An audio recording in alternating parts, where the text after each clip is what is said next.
first question?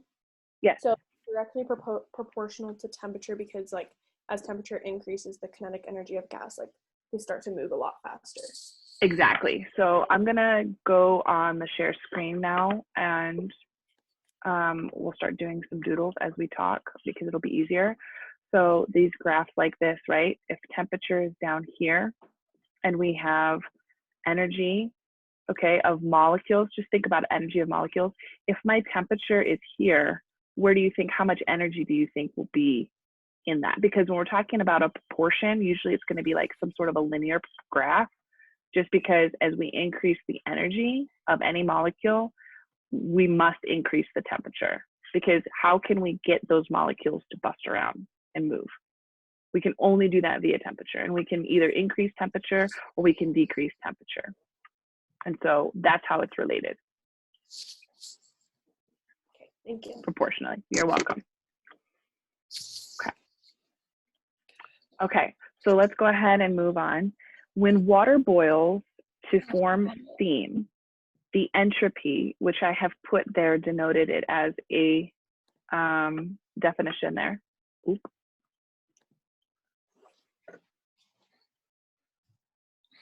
Okay.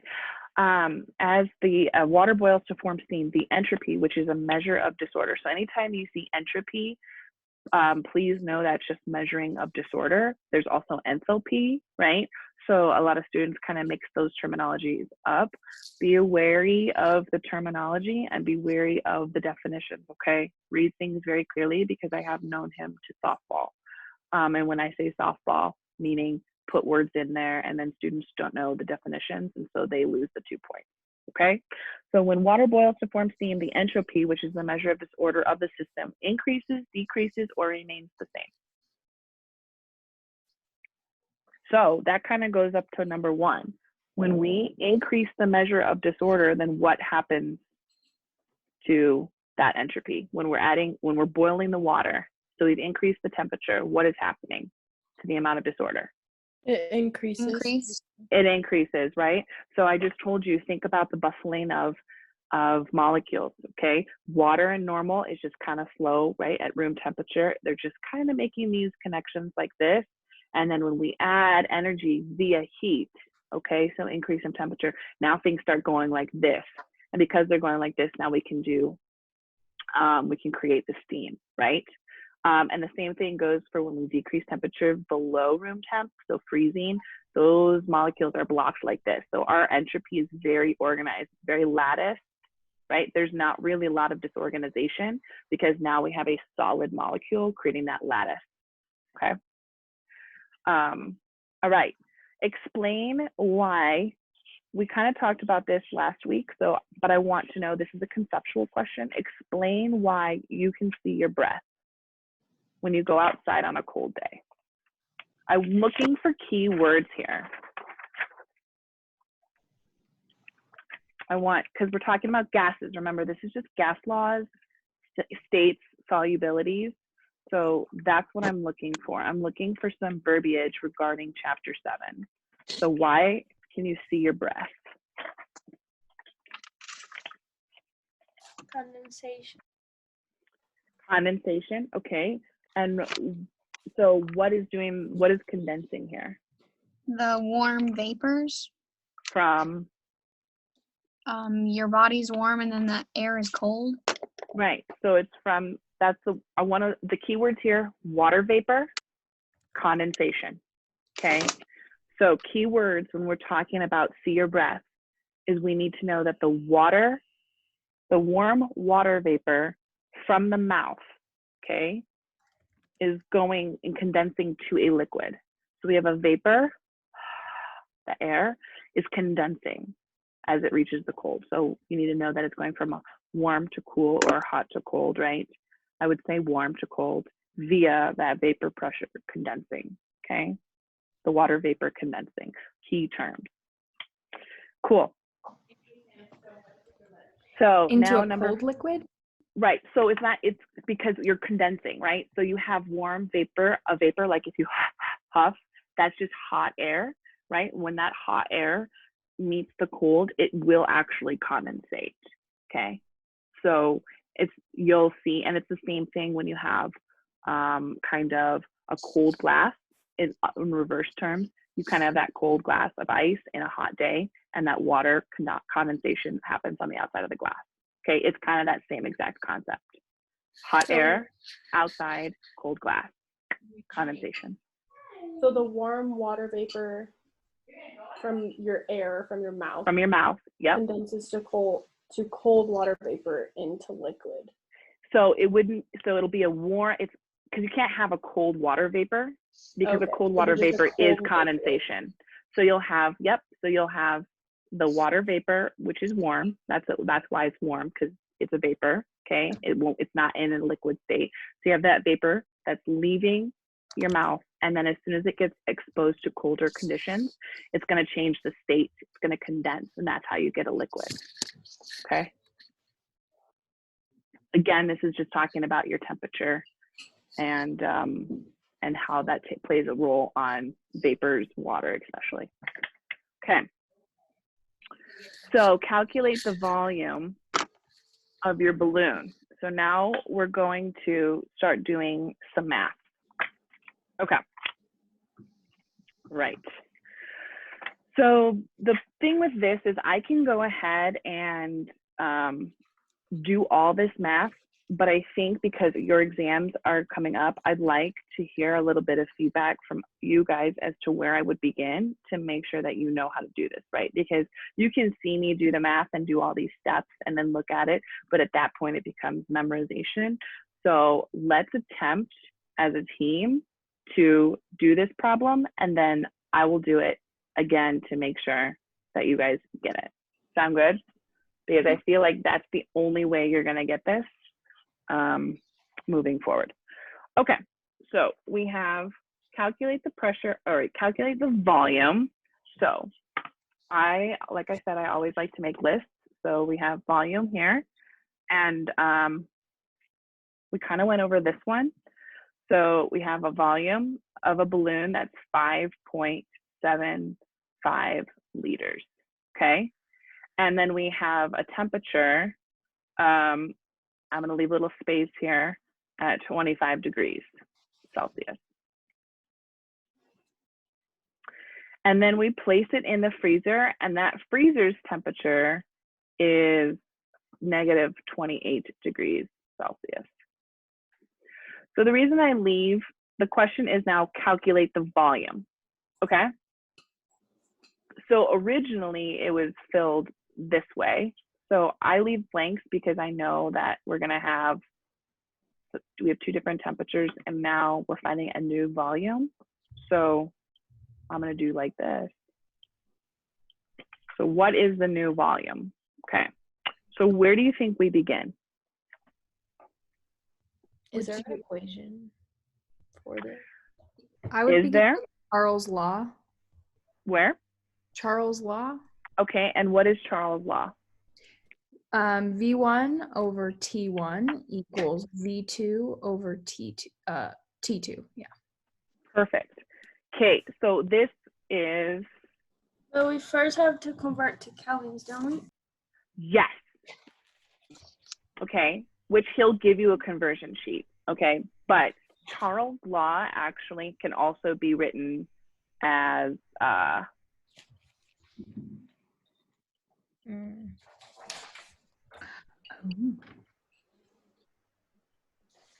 okay, so we have Boyle's law and Charles' law.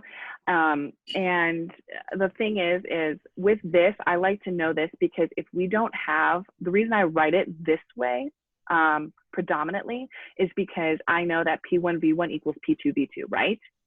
And that we're very familiar with. But now if I'm just given V1T1, if I'm given a volume and a temperature, or a pressure and a temperature, right? Because we talked about them being proportionate.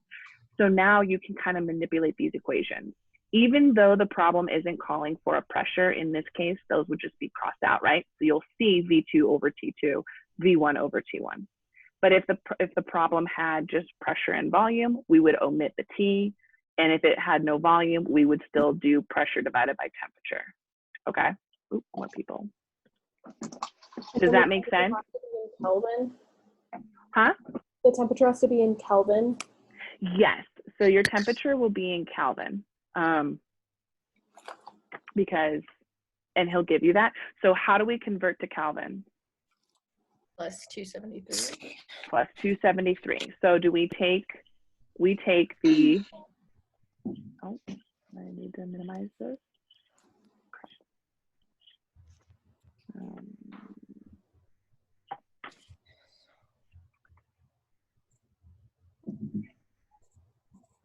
So if it's missing an entire set, like in this case, pressure, you just take it out completely?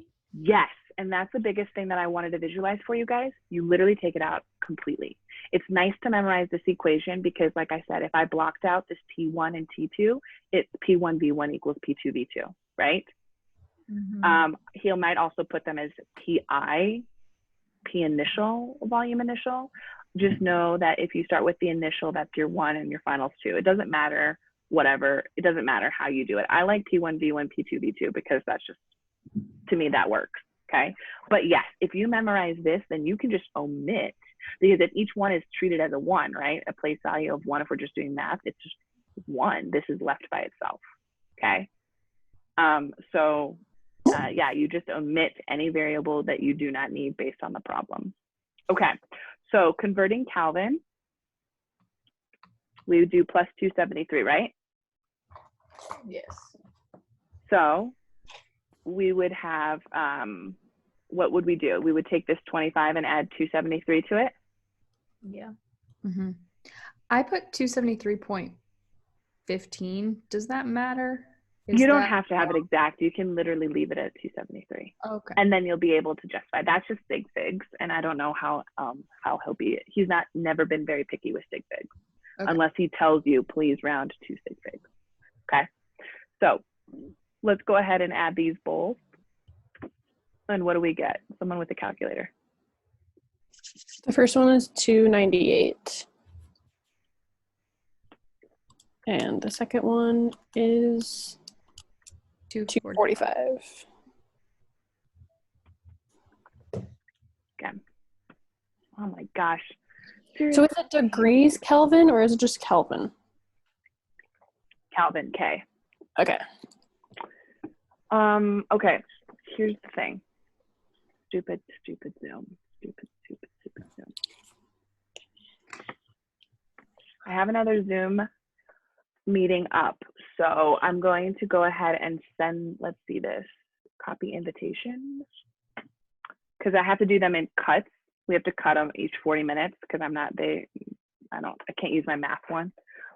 So I'm going to send another Canvas invite. Please let me know if you get it. And we're just going to have to keep cutting each 40 minutes into a new Zoom session, which I've already pre-planned.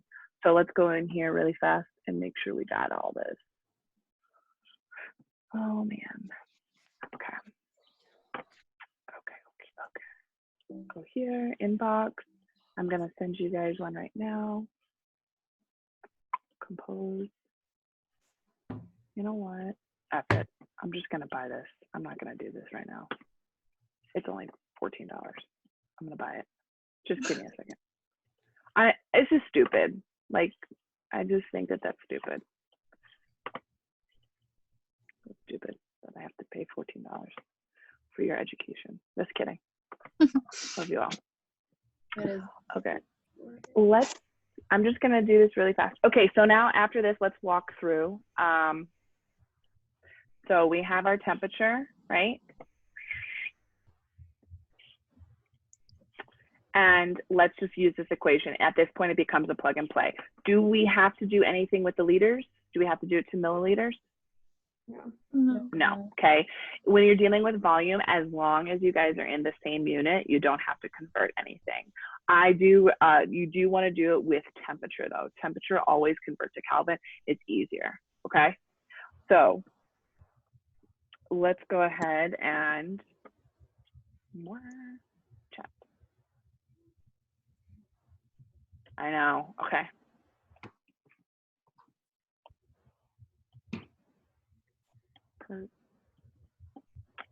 I have a question. Yes. So when you're talking about volume, like needing to be the same unit, are you talking about every single equation or is it just this one? Every single equation. Okay. Fantastic. Thank you.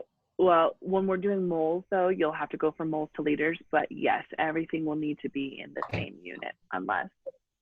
Okay. Okay. Let me go ahead and finish this purchase. Continue. Yep, that's me.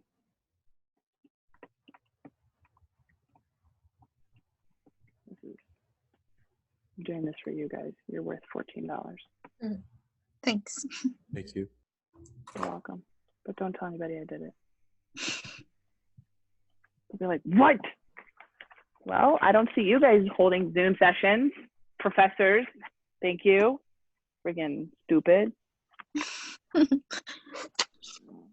No, for real. Why? Okay, here we go. 9619. Let's hopefully, dear God, this works. Could you imagine? I just spent $14 and it doesn't work. Okay. I'm not a robot. All right. Hopefully that little thing goes away. Here we go. Oh.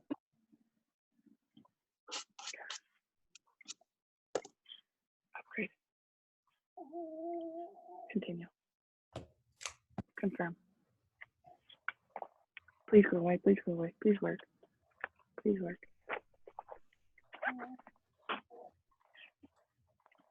Okay. Let's see. Hopefully this works.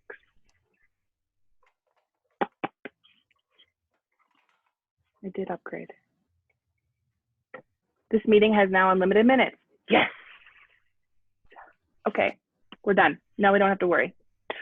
Okay. So here we go. Yep. All right. Let's finish this problem and move on. Now we have 5. So let's go on this one where the initial is 5.75 liters. Okay.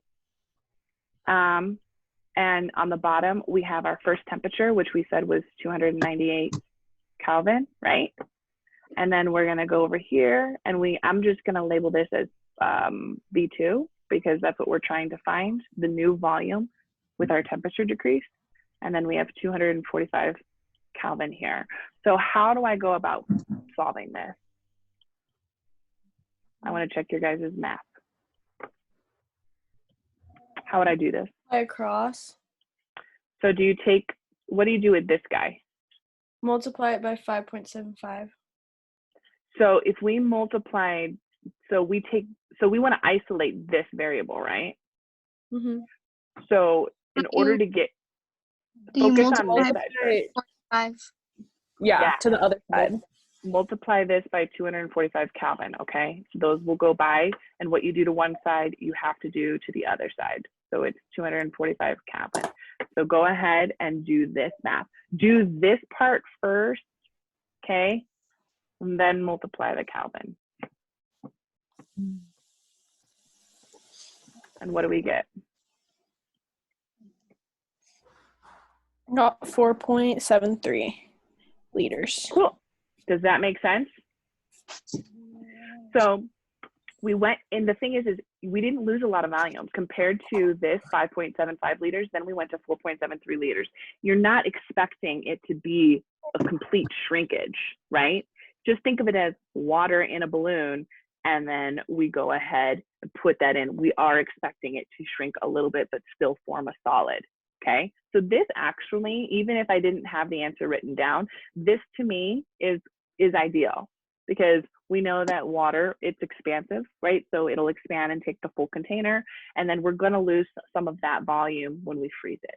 The molecules get really packed in, okay? So conceptually speaking, this matches, this adds up for me. I would expect to have a lower volume because we're in a lower temperature, and it wouldn't be a dramatically massive decrease, right? So that's good. That's all you have to do for this problem. When we do this problem, do we divide 5.75 and divide it by 298 before we times it by 245? Yeah, do this first. Do the division first, and then even though you can do all these the same, what I find is that students kind of you can technically multiplication and division are the same in terms of like PEMDAS, right? They're the same. So it doesn't matter what you do, but I would always get rid of the fraction first, get a solid number, and then multiply it. There's so many arithmetic errors when you don't do that. Yeah. And so students get freaked out. So I would do the division first. So then you're just ending up multiplying two numbers. It would be easier. Okay. Okay. All right. The next, any questions on this? So what to take away? This one. This is the takeaway. Okay. Label all of your values. If you're looking and you read quickly because it's a time thing and you're just paranoid, if you see three different numbers in a problem, you're gonna know that you're gonna be using something like this. Okay. Just because, especially if you're given like 2 of something and you're asked to find another volume or another temperature, expect that kind of equation. All right, so let's go ahead and get rid of this.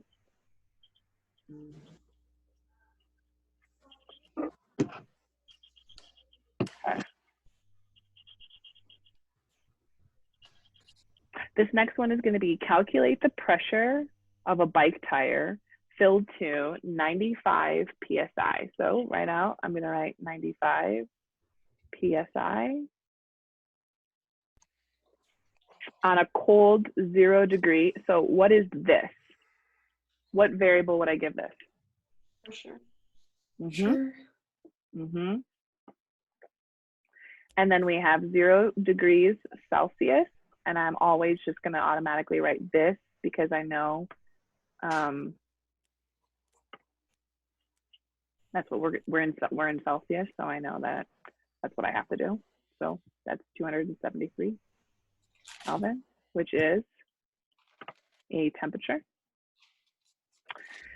After the temperature warms to 25 degrees. So now we have a new 25 degrees plus our 273 to make it Kelvin, which equals what? 298.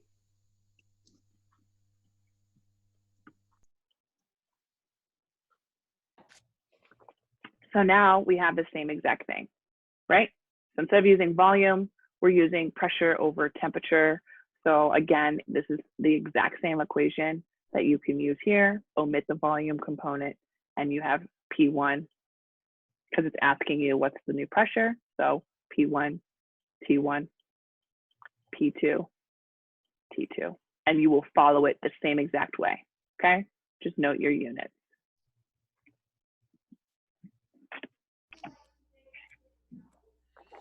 Do you physically need to know the math on that part?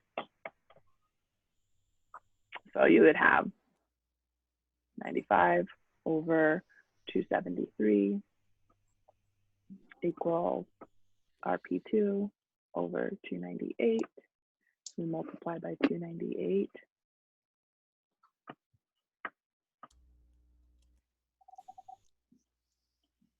And then we will get in PSI to be, well, PSI is 104, I think, which equals P2.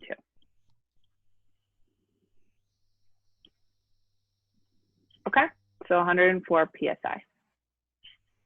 So like for a common like unit, if it's Mhm. PSI, you leave it in PSI, you don't have to convert it to like the ATMs or anything like that. Nope. Nope.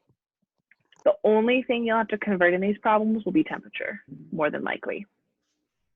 Okay. That's the only conversion you'll do is the temperature conversion.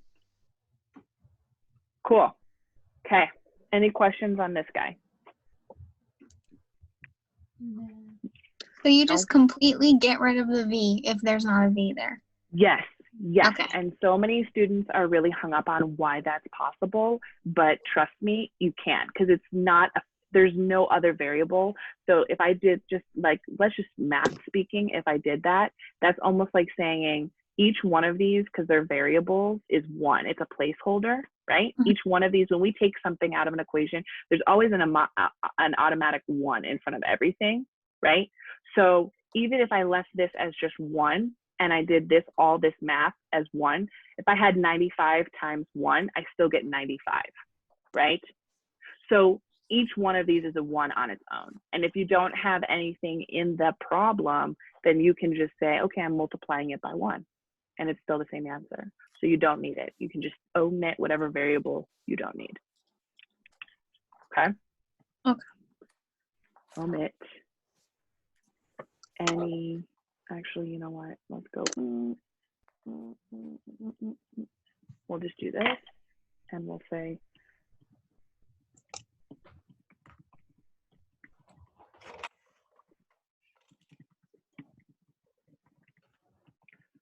okay, look at the problem.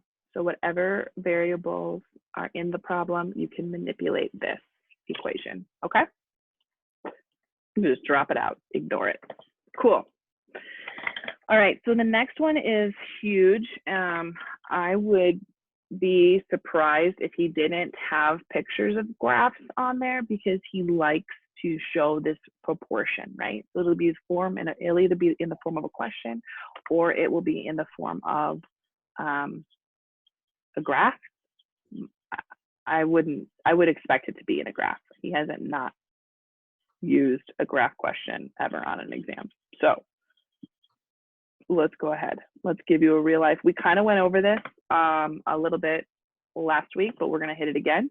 So we need to draw a graph and we need to relate, remember we're on number 6. We need to draw a graph that relates how the volume of the gas samples, so volume of gas of a syringe, okay? So imagine holding a syringe. We need to take that gas that's blocked in the syringe and we need to change how we apply it to pressure. So the two things that we're relating here are volume and pressure. So because of that, where do my graphs, on what axes goes what graph, or goes what thing? Volume and pressure. So where would I put volume? The y-axis. So right here, volume? Mm-hmm. Okay, and that makes sense. Why? Why does it make sense to put it on the y-axis?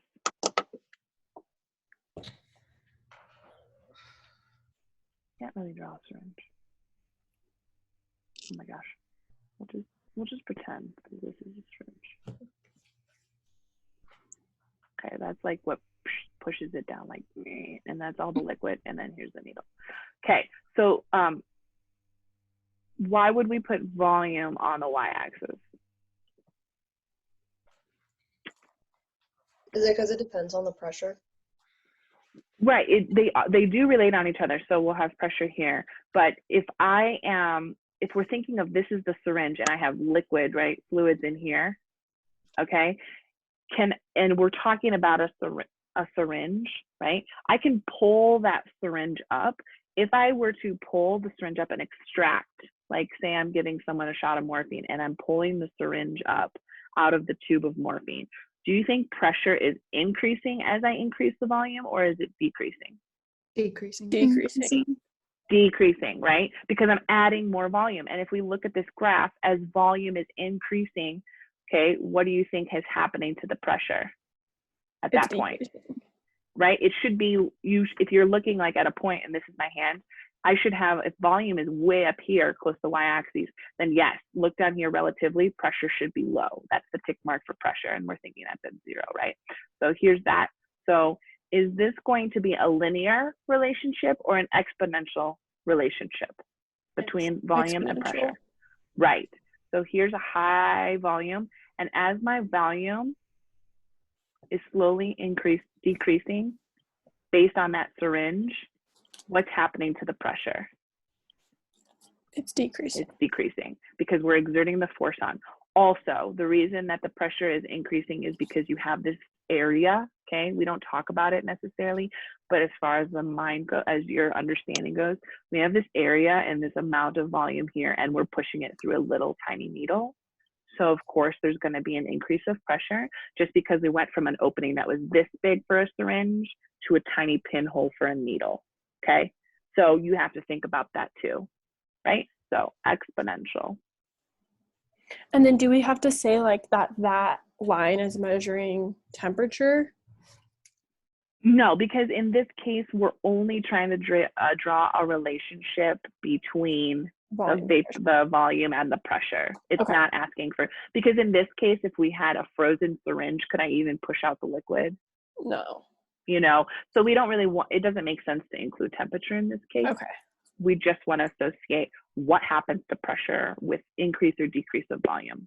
So takeaway here is volume increase, then what happens to pressure? T. So that would be a decrease in pressure.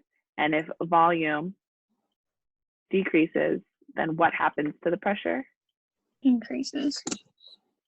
Yes. Okay. Cool. All right. Awesome blossom. Let's keep going. Which of the following statements?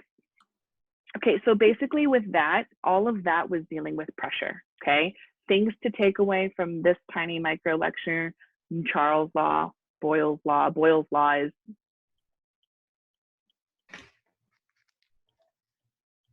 but you can still derive this from Charles' law, okay? All Charles did was add temperature. This can be derived from this. You don't even need the temperature. So I don't really care, like, I don't think he'll ask you a question, what is Boyle's law? And then P1, B1, P2, B2, what is Charles' law? Blah, blah, blah. I don't think he'll waste time doing that. Just know that this equation is found in Charles's law, okay? So we did about pressures and relating the systems. I think I want to just touch one more time before we leave. Pressure is on this guy.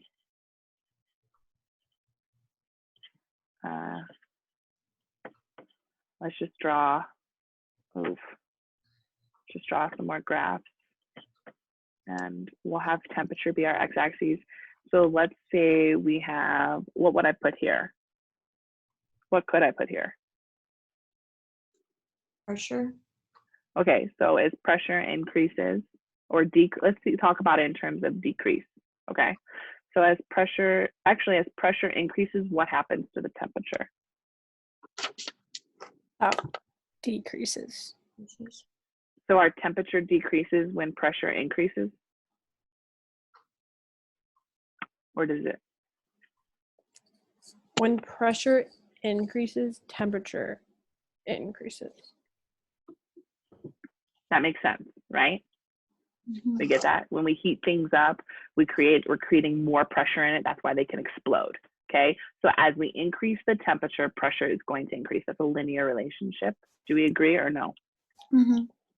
Okay, and then what else can I talk about? Volume, right? Yeah. So if volume is increasing, what's happening to the temperature? Decreases.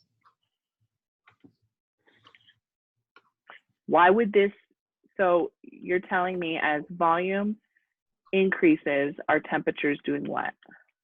Decreasing. So is this graph right here telling you that? Yeah. Okay, it's telling you that? Because each tick is going down, right? Are we in consume? So you just need to know that as soon as we add the volume, increase the volume size, and you can think of this, like I said, a pot of water. If I had a pot of water, it was already boiling, and I added more room temperature water to my already boiling pot of water, more than likely you're going to lose temperature. So temperature is going to decrease, and you have to wait for that to start to boil again, okay? So when we add more volume, add more liquid of something to something that's already at a certain temperature, we're going to expect the temperature to equilibrate between the two, between the boiling temperature and the room temperature. We're expecting those to equilibrate, and then with added heat, it will get back up to boiling, okay? So that's the relationship that you need to know for those. Okay, any Could you questions? say that one more time for this volume and temperature? So is volume, the graph looks like as volume decreases, temperature Increases. increases. This looks like it's increasing, right? Right? Yes. Yeah, so when we have, let's see, let's zoom. That's why I asked, does this graph look like it indicates the relationship between volume and temperature? Does it? So how would I draw that? Could you do the arrow the same as the pressure and temperature? Mm-hmm. So if this is saying when I have, so instead of drawing the arrow this way, you think it needs to be. Oh. No, because that would mean the volume is increasing, and that's not our point. Right. Well, it is, because if we increase the volume, but you see, if we increase the volume, what's happening to temperature? It's increasing as well. Increasing as well. If volume increases, temperature needs to decrease. That's what we're trying to generate, right? Because we're talking about that. If we have an already boiling pot of water at X amount of water and it's already boiling, if I were to take another cup of water and put it into something boiling, we've all seen it, like you let your boiling water for pasta sit too much and it's basically all evaporated. So we need to add more water. It stops boiling. Why? Because the temperatures need to equilibrate and then you have to get back to boiling. So I added more water to something. It's going to decrease that volume or that temperature. And then it has to because of equilibration. Okay. So if we increase the volume, the temperature will decrease. Okay. But that's the takeaway from there. Okay. Thank you. Cool. Cool beans. All right, let's go ahead and I'm gonna clear these. I like that key though, just in case. No, you know what? No, I'll clear it all. Clear it all. Okay, now we're gonna move into talking about intermolecular forces. Still chapter 7, intermolecular forces. So which of the following statements about intermolecular forces is true? Hydrogen bonding occurs between any two molecules that contain hydrogen atoms. True or false? False. False. Why? Because it has to be bonded to certain atoms. Certain atoms, and what's the ratio I told you? 2 to 1. Is it 2 to 1 for hydrogen bonding? Is it 1 to 1? The one. Right, 1 to 1. Don't get confused with water, okay?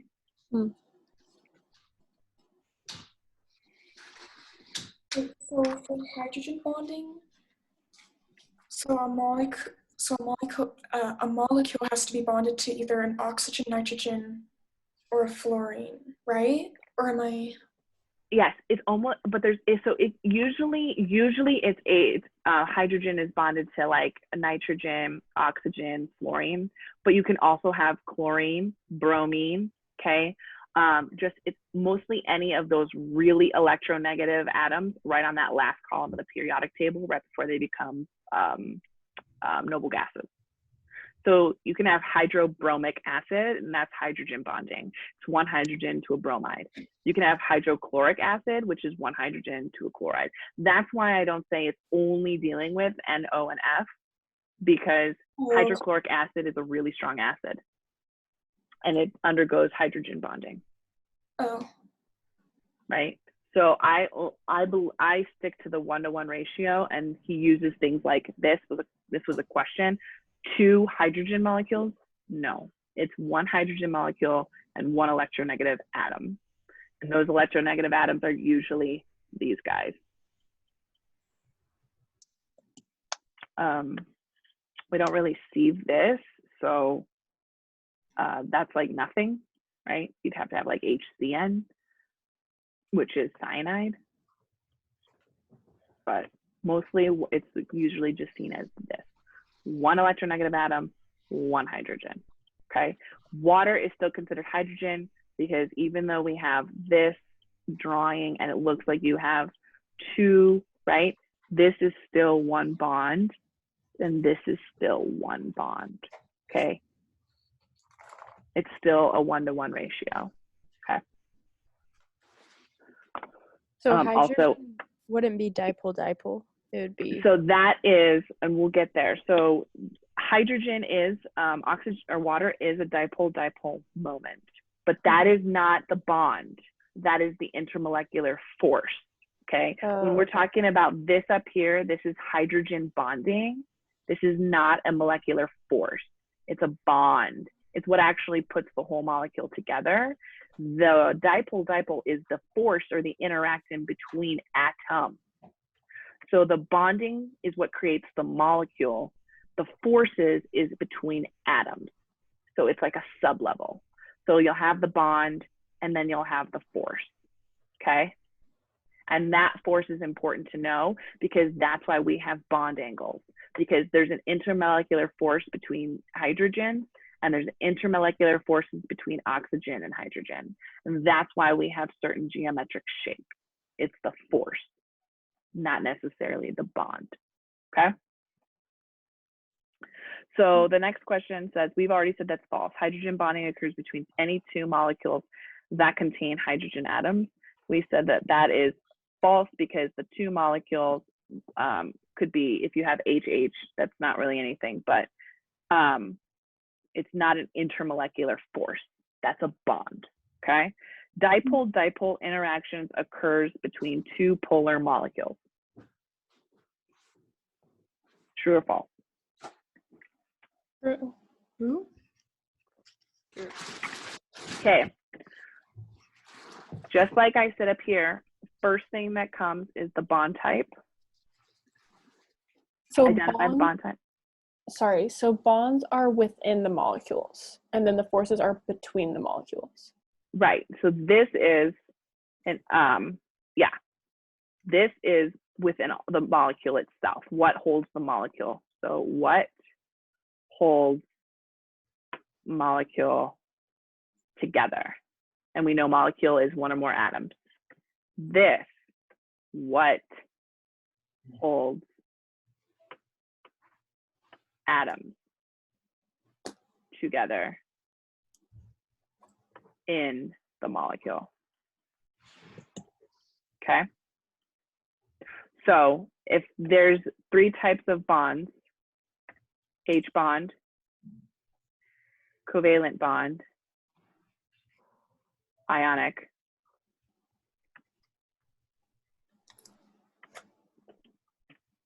what types of forces do we have? London dispersion, ion, dipole, or dipole-dipole. Are we clear on this? So I'm still kind of confused on how to like determine like polarity. Okay, cool, yeah. Mm-hmm. So let's use water, and this question's still good. Let's use water, and we'll ask a series of questions here. So what type of bonding, the first question is, what type of bonding does water use? Polar? Hydrogen bonding. So what type of bonding undergoes water? What does water undergo? What is it? Hydrogen. Okay. Okay, so this is hydrogen bond, right? Now we need to determine the force. We've already determined that there are bonds in between here, but those bonds are primarily held via hydrogen. And so you're getting kind of confused on this next part. How do we figure out a dipole moment? Okay, so dipole, and I've said it 1,000 million times, so people are probably sick of hearing it, but I think of it as phonetically like di, meaning two, and pulling, P-U-L-L, pull. And the goal is, out of these atoms, think of these as individual atoms, the oxygen, the hydrogen. Which one of these is more electronegative, oxygen or hydrogen? Oxygen? Oxygen. So he's automatically more electronegative. We know hydrogen is happy because he can only make one bond. Okay, so how many? We still have a lot of participants. I just want to make sure I'm not missing anything in the chat. Okay, so you already have this negative, you've already identified what's electronegative, and we know that there's only two bonds here, so oxygen can make two more, okay? He can technically make 2 more bonds. And so with that being said, when we're talking about a pulling, we need to think of, since he's already negative, right? Since he's already negative, he wants to pull in positives and make bonds to become happy. So when I say dipole, he's pulling, everything is he is doing the pulling. This blunt means there's no pull. This guy has not enough strength to pull anything away or electrons away from oxygen, okay? But oxygen is nasty, and so he is going to pull these guys close, and that's because there's these electrons. That's why he can also bond with other H's, right? In solution of water, because he's nasty and he wants to satiate this, okay? And even we shouldn't draw it that way because that doesn't technically make any sense. It would be waters of other water molecules that are pulling at other hydrogens, and that's how we can create these lattices, right? These clusters of water molecules. So dipole is just point to the most electronegative atom in the molecule, and that will be indicative of a dipole moment. If you don't have an electronegative molecule, let's say, for instance, a carbon chain, right? Just like a fatty acid, some sort of nasty fatty acid that looks like this. Are there any electronegative atoms in there? No, they're all equally shared. It's a hydrocarbon chain. So because there's no electronegative atoms here, do we have any dipole or intermolecular forces occurring? No, okay? There's no additional force. It's just a fatty acid linked like this all together. There's no other internal forces happening that would cause a site of reactivity. The reason we like to talk about the forces is because that allows us to realize where would a point of reactivity occur in a molecule, okay? So with water, we know there's some sort of reactivity with water and other water because it will just create those lattice effects based on the electronegative pole of water itself. It's not happy, so it's going to search and connect to other hydrogens in solution and continue to associate and dissociate because of those charges. So forces usually involve some sort of electronegative atom, okay, to have that. Dipole is just indicative that you have 2 poles here, 2 moments of pulling, okay? And ion dipole takes place between ions, so sodium chloride or a metal non-metal. Okay, are we clear on that? So do not get hung up when it's talking about the bond type. There's only 3 bond types. This does have 2 groups, non-polar and polar, but we know that dipole can only happen in what molecules? Polar molecules? Polar molecules, okay? It can only happen in polar molecules. Why? Because it has an electronegative atom. Non-polar molecules do not have an intermolecular force. This non-polar, this is non-polar. This is a non-polar molecule. So instead of saying non-polar, he could say fatty acid, or he could say hydrocarbon, right? And you have to know the term of what a hydrocarbon is. It's just carbon and hydrogen, and you have to know there's no electronegative atoms in there. Therefore, that is a non-polar molecule. Even more so, it won't have an intermolecular force. Forces must contain an electronegative atom, okay? You have to have something there. You have to have somebody be unhappy, okay? Cool. So for 7, the answer is B. Dipole-dipole interactions occur between 2 polar molecules. That makes sense. There's an electronegative atom. We can do that. They occur within molecules rather than between the molecules. True or false? False. False. False, because what did we just say is happening here? They're at between what? Between Atoms. Atoms. Individual atoms. Okay. London dispersion forces are the strongest of the 3 types. He will put that in there. No, they're not. They're the absolute weakest. Okay. Okay. Now we're going to go on to solubility.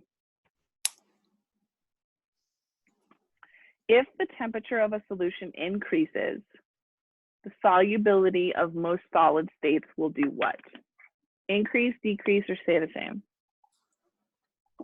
Increase. If the temperature of a solution increases, solubility will what? Increase. Increase. Why? What do we do when we add heat to stuff? It's melting faster. Melting, you're Gonna break breaking. down. Yes, when you add heat, the goal is to break things down from their original state. So absolutely, our goal is to break it down so much that it will, so there's the solvent, that the solute, right? So that we can have some dissolving there. Cool. If the temperature of a solution increases, the solubility of a gaseous solute will do what? Decrease. Why? The solubility of a gas will decrease because as you raise the temperature of a gas, it will just evaporate. Evaporate. Do we all agree? Mm-hmm. Okay. If the pressure, okay, so just to kind of reiterate that, if we have water and we're increasing it, then that going to its gaseous state, and if we're increasing our temperature of a solution, then that gaseous solute will have to decrease, okay? And the reason for that is based on the state change, okay? If the pressure above a solution decreases, then the solubility of the gaseous solute will do what? We're talking about solubility, so it's opportunity to immerse itself. Increase. If we add more pressure, or we decrease the pressure, then our gaseous state will Increase. increase or decrease. Increase. Why? Things are moving a lot faster. They're in a smaller. But we're decreasing the pressure. So that means there's more space. There's more space. So solubility would decrease because they're moving around so much. So yep, we have pressure decreasing, more space, gaseous state. For that we're asking for that gaseous state, the solubility, we're talking about the solubility, so that to kind of immerse itself. If we're giving it more room, right? If we're decreasing the pressure, so we're allowing more room for those to expand, are we actually going to allow the solubility, will we actually get there to be more solubility? No, because we've just added more room, right? We've decreased the pressure. And if you increase the pressure, you're adding more pressure, you're losing all that space, increasing that pressure, then they're forced to immerse. But if you give gaseous, right? So then they'll dissolve faster if you increase the pressure. Yeah, if we increase the pressure, correct. Okay. But this question is saying for decrease, so therefore we're decreasing the solubility. Perfect. Okay. Increase pressure, increase the solubility of a gaseous state, because there's no more room for those molecules to float around. Okay, we've compressed them. How does it work with pressure and a solid state? Is that a thing? Not really, because you think about if you add it, if you change, I mean, that's more of like a physics thing, and so he won't expect you to know that. But if we increase the pressure of a solid, like, what does that really do in terms of anything? If I have ice and I'm just adding pressure to ice, the water's already latticed like that, so is there really any change to those molecules being compacted? The only factor would be if you change the temperature, because then it would melt, right? So pressure and solids really don't go together. Yeah. In the big scheme of your class, no. Okay. So for 8, it's increase. 9, it's decrease. 10, it's decrease. Okay. 11, predict whether the following will fully dissociate, partially dissociate, or not dissociate at all when dissolved in a solution. Okay. So we have sodium sulfate, which is Na2SO4, solid.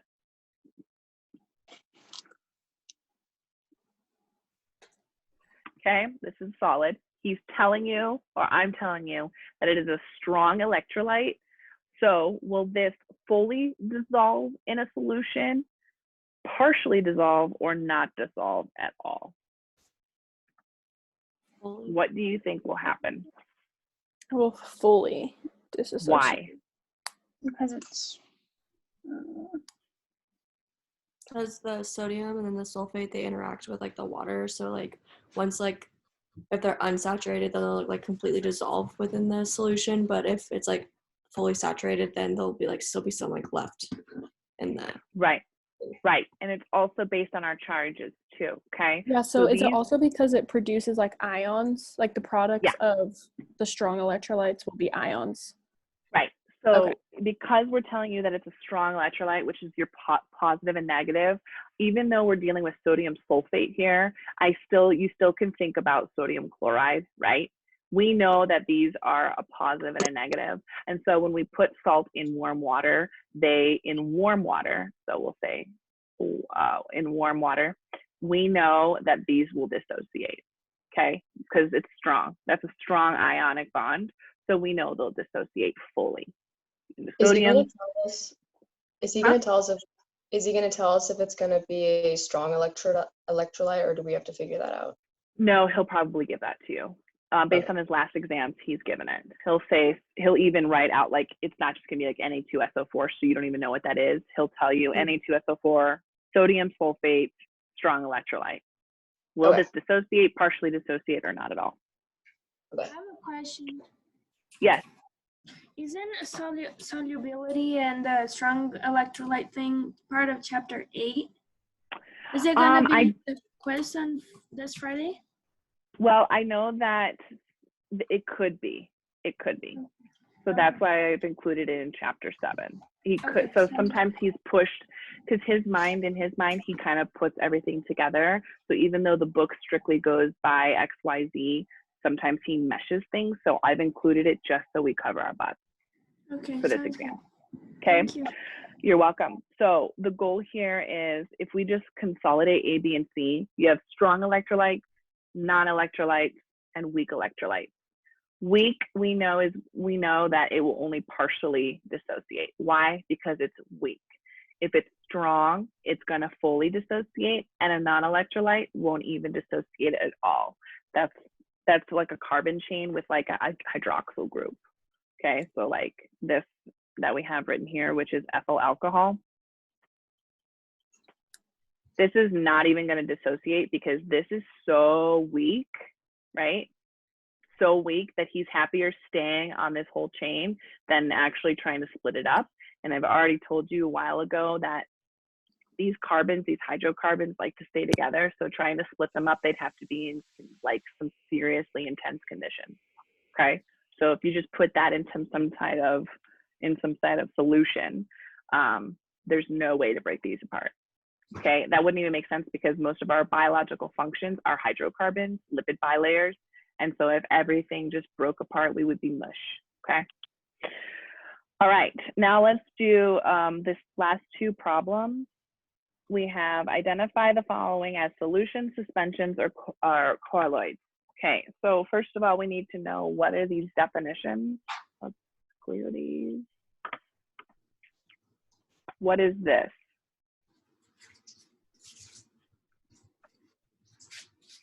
Oh gosh.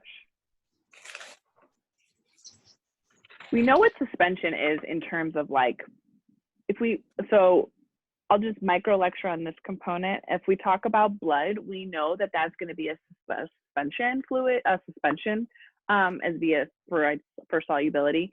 It's going to be a suspension just because if you ever centrifuged anything, we can actually get blood to layer, right? So we can have different types of layers of blood. We have the plasma, proteins, etc. So because we can do that, that's what's called a suspension. Suspension is just different types of layers of a substance that we can get to separate, okay? Salt water and gasoline would just be solutions. Even though we have ions in there, it's still just a liquid, right? So a solution is just a mixture of things. As far as a colloid, you need to think about, oh wait, hold on. it's just a heterogeneous mixture where there is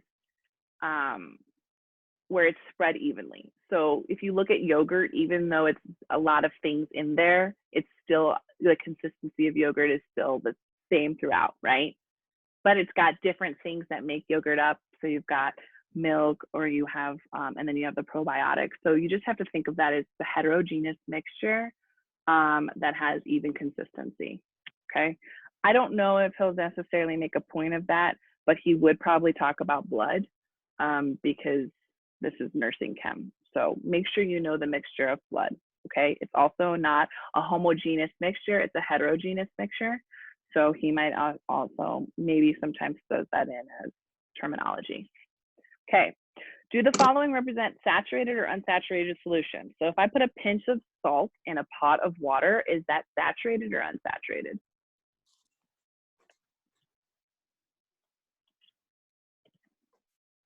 Unsaturated. It takes some, why is it unsaturated? Because a pinch of salt can like fully disassociate in the water, so there won't be like any like of it left. Right, we just talked about that, okay? It's an ionic substance. When you put that in water at high temperatures, and he's telling you here, a pinch in a pot of water, and we're assuming that that pot of water will be at temperature, it's gonna just separate, it'll interact, because we have water is always doing this.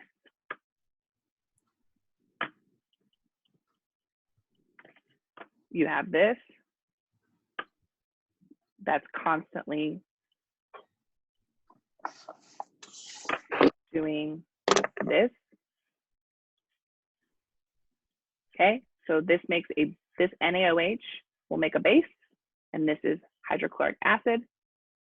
And these two will then dissociate again, and you can reform their normal products, okay? Because of their charges. Each one of these has a charge standalone once it's separated from its original molecule, and they will interact with each other, and then they'll dissociate, and they'll react with, again, these guys. So then you'll have a bunch of sodiums and chlorides in solution that they've dissociated, and then they'll reassociate to form NaCl, okay? So anything with a charge in solution will just keep coming back to back to back. So it would be unsaturated. Unsaturated, and now we have a layer of sugar that forms at the bottom of a glass of a cold tea that we know will be saturated, right? Nothing more, we cannot dissolve any more sugar in the tea. There's so much sugar in that tea that you're now just left with sugar on the bottom, okay? That's what it means to be saturated, right? So what does an unsaturated chain look like? Does it have kinks or not?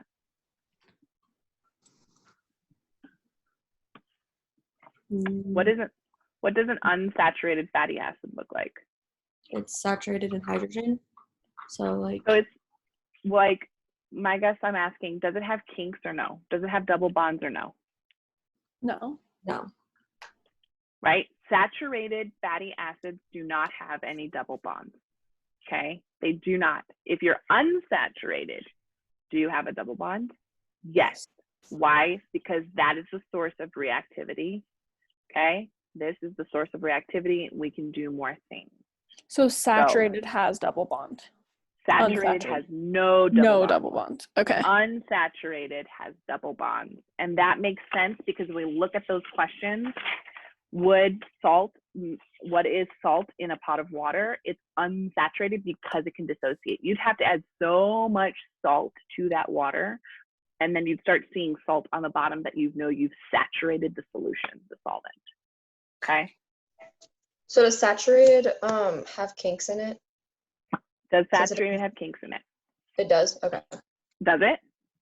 It doesn't because it doesn't have double bonds. Right. Saturated, if you're a saturated fatty acid, you have no double bonds. Okay. Okay.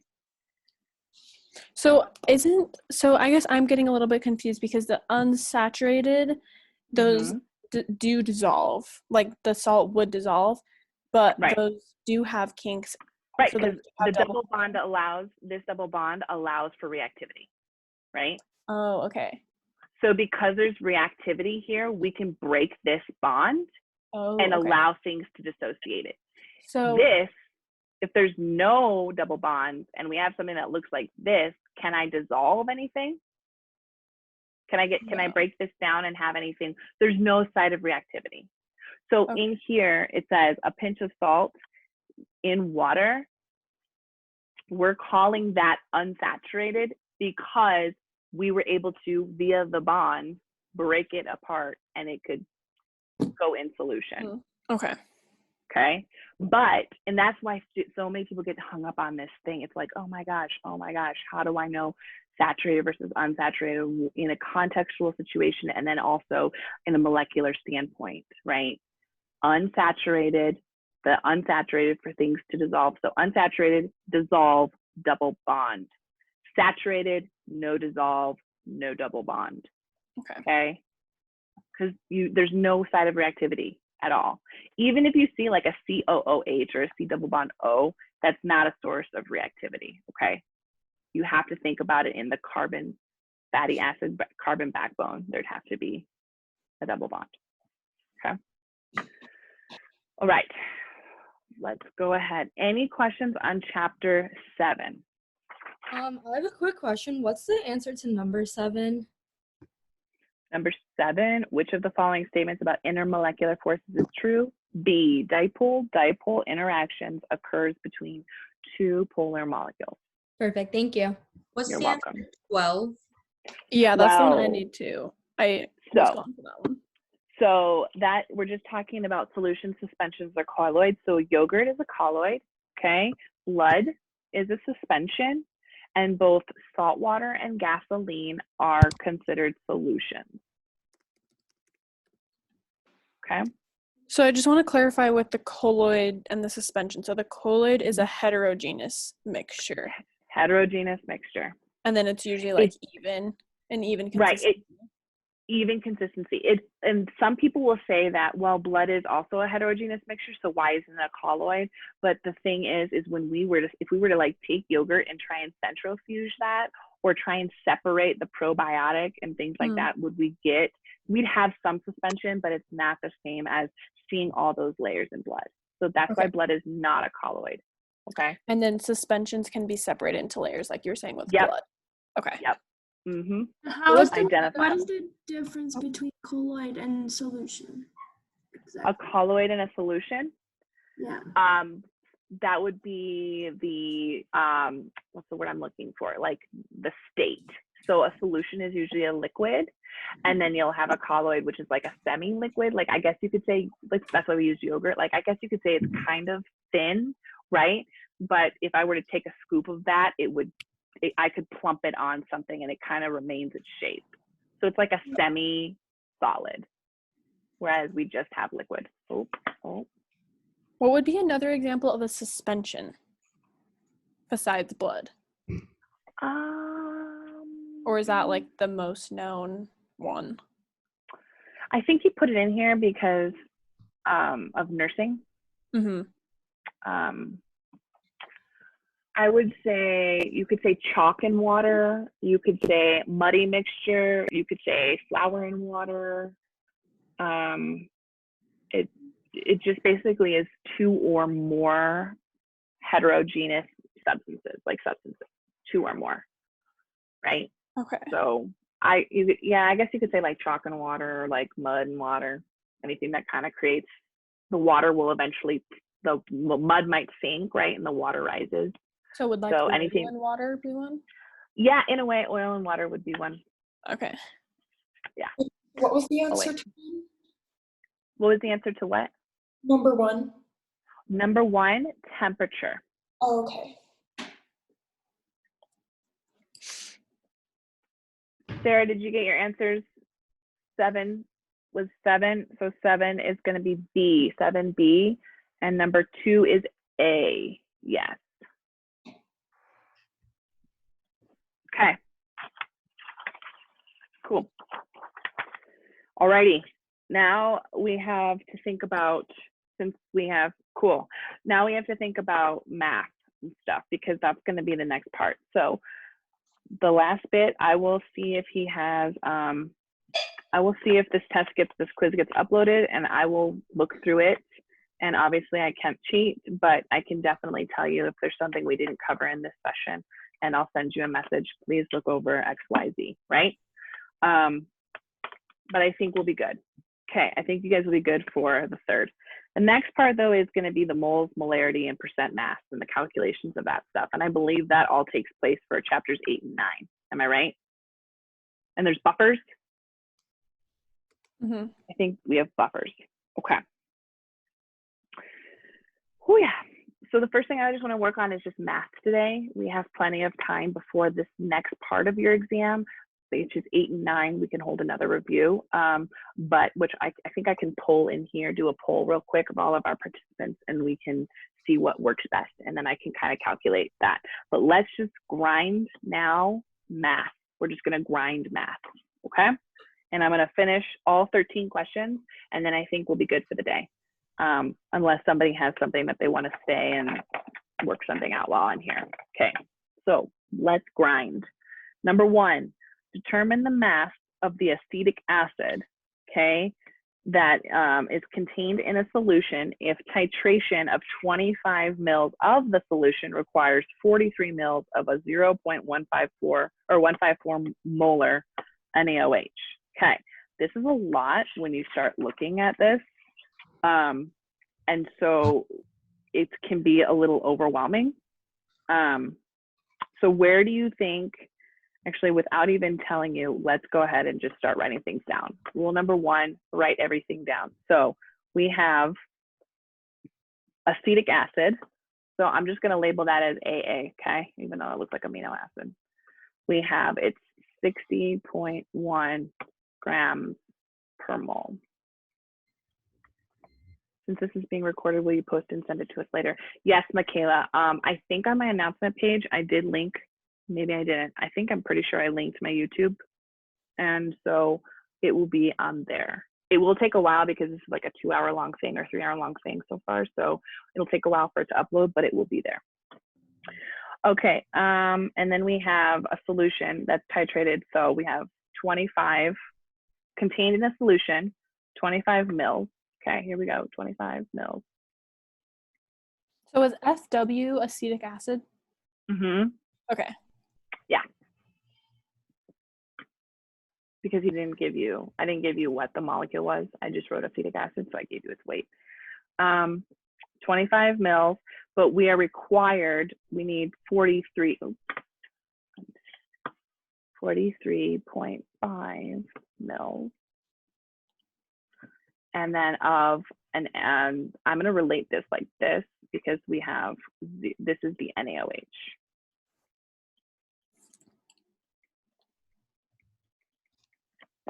Okay, we need to determine the mass. So what is mass in? What unit? Grams. Grams. Cool beans. Okay, so if we're given the mass and it's in grams, and I've given you this, let's start looking to connect the dots. That's the best way when you start these problems. Look to connect the dots. So we know mass is in grams. I need to know this. I'm giving you the molecular weight, right, of 60.1 grams. This is the volume, okay, of the solution, and it requires this much. So where do you think I'll begin first with this? First of all, we need to know what is molarity. The formula for molarity. We know that that is Moles over liters. Moles over liters? Yes, yes. Okay. What units are we in currently? Milliliters. Should we convert these? Yes. Okay, so I would start with that. Rule 1, convert all things necessary, especially mLs to liters in this kind of problem. So where do we begin with 25 mils of a solution? And we need to get this to liters. So what do I do? Times by 1,000 liters, or wait, yeah, 1,000 liters over 1 milliliter. So are we going 1 liter? 1 liter over 1,000 milliliters. Right. Oh. Yep, it's okay. So that's the biggest thing. Watch the units, right? We want to have the same units. There's 1,000 milliliters in a liter. So this should give us what? 0.025. Am I right? Yeah. Okay, let's convert the next one. Same thought process. We have 1,000 milliliters to 1 liter. So you can just move this how many times? What's our answer? 0.0435 liters. Perfect.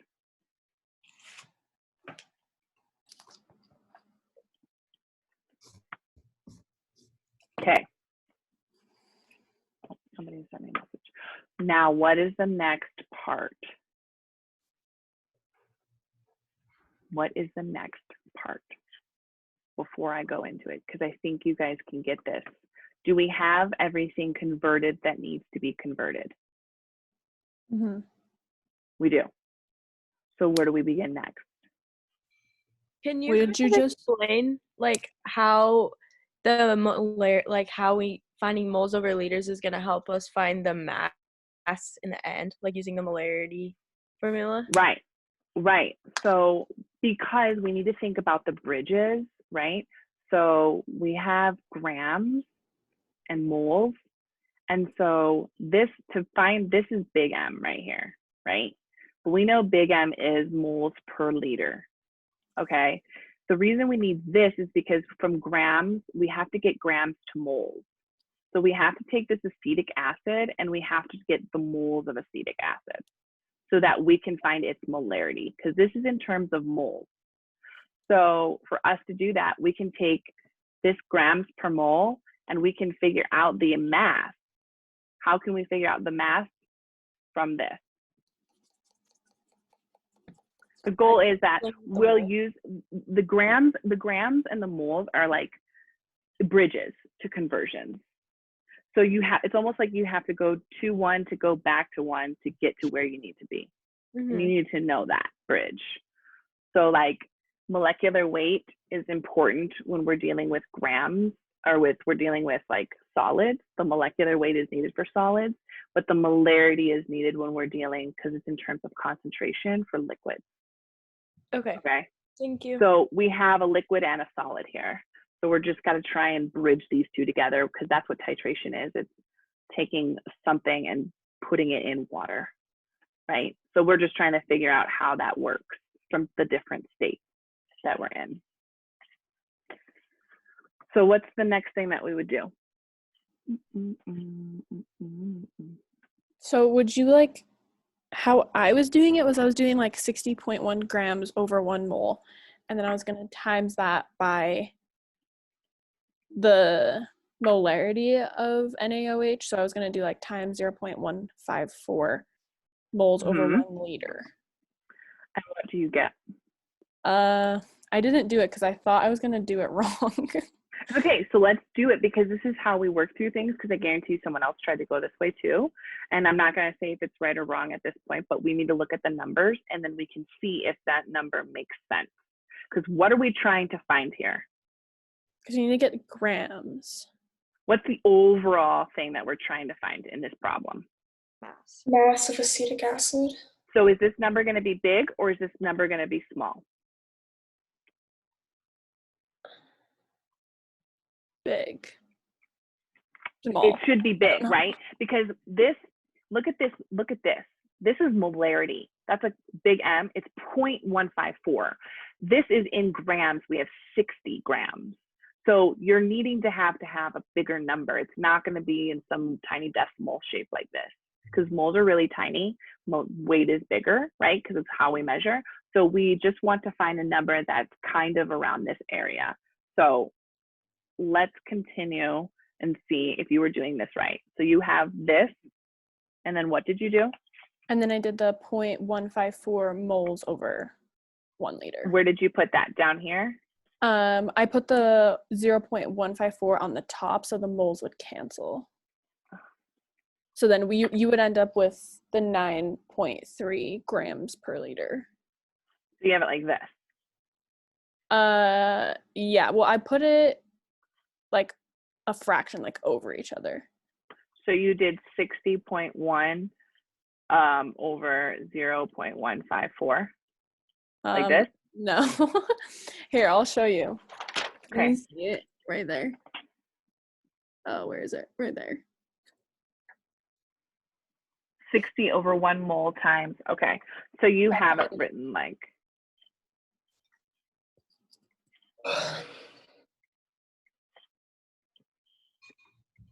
Yeah. So this is in grams per mole. But then you have, but then how did you cancel out this? So you have this and this, but how did you get this? So I didn't do like grams per mole on the top. So that's probably where I was going wrong. See that though? That's the unit. So doesn't that just mean like there's 60.1 grams per 1 mole though? Mm-hmm. So, okay, maybe I was just doing it weird. That's okay. Who else has ideas? This is how we learn.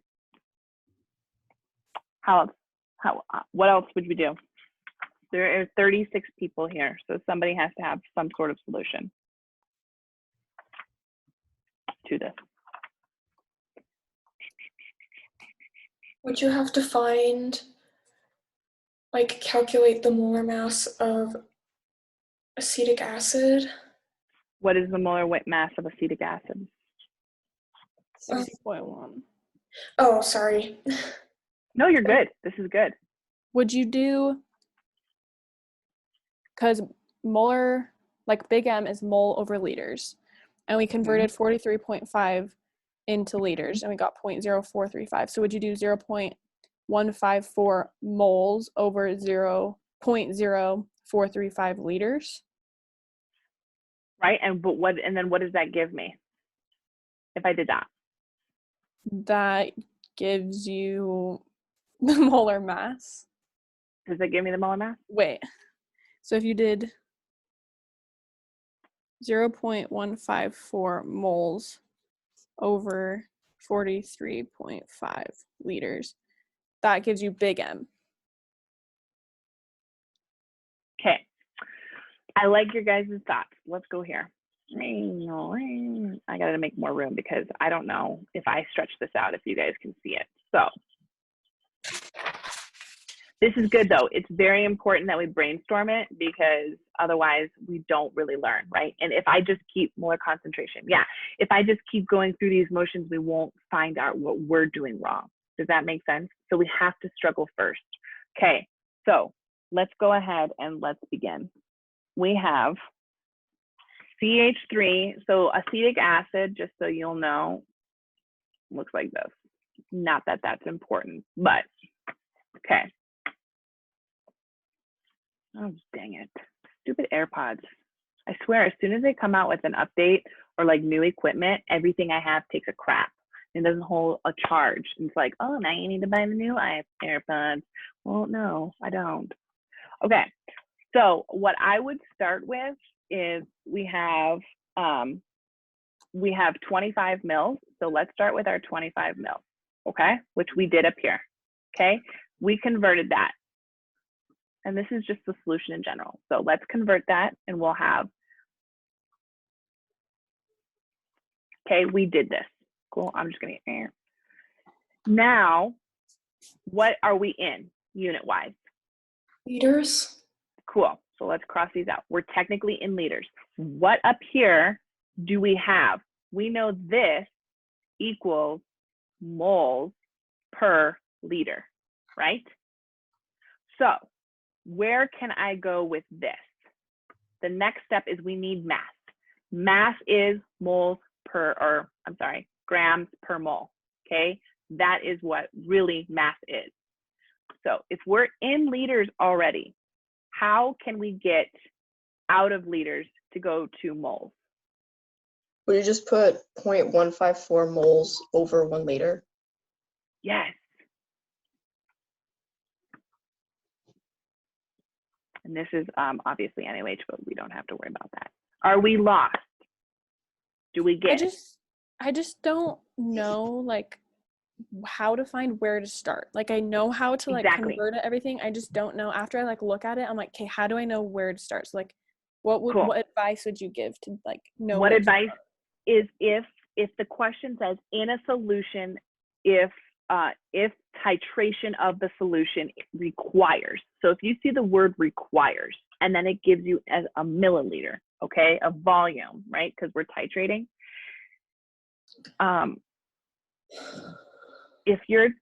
That's where I would begin. Always begin with the milliliters in this problem. Okay. Always begin with the milliliters because it's asking what is required to titrate XYZ milliliters. So we need to start there because that is how that will bridge us from milliliters to liters. And since we're given big M, we know big M is moles per liter. We can use volume to get us and bridge us between all of these different units. Okay. Okay, thank you. So it requires 25 mils. I'm going to convert that to liters. So now that I can do moles per liters because I was given the molarity of the sodium hydroxide. So now what happens? Now what am I in? Moles. I'm in moles. We know mass is grams per mole. I've given you the molecular weight up here of acetic acid in grams per mole. Okay, that's the only thing with the exception. Do we even need to use this right here? Do we even need to use this? No.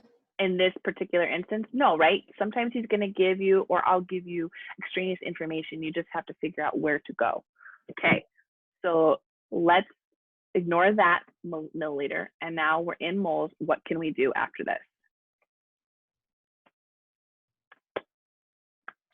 Times it by 60.1 grams over 1 mole. Perfect. So we are going to use the 60.1, but what I want you to recognize though is somewhere in here there should be one more step. Okay, when you're given two molecules here, you're given acetic acid and sodium hydroxide. Their ratio is technically 1 to 1. Okay, so if we were to do a chemical equation and write out CH3COOH plus NaOH, okay, and we were to draw its products, this would still be 1 to 1. And what I mean by that is their coefficients, right? You wouldn't have to have two sodiums. Everything would just kind of switch counterparts. It would be still neutral. This area right here that goes right after the mole, you need to have a molar ratio. Okay, he might give you a chemical equation and it'll have coefficients in front. For example, this could have, this would never be, but we'll just pretend.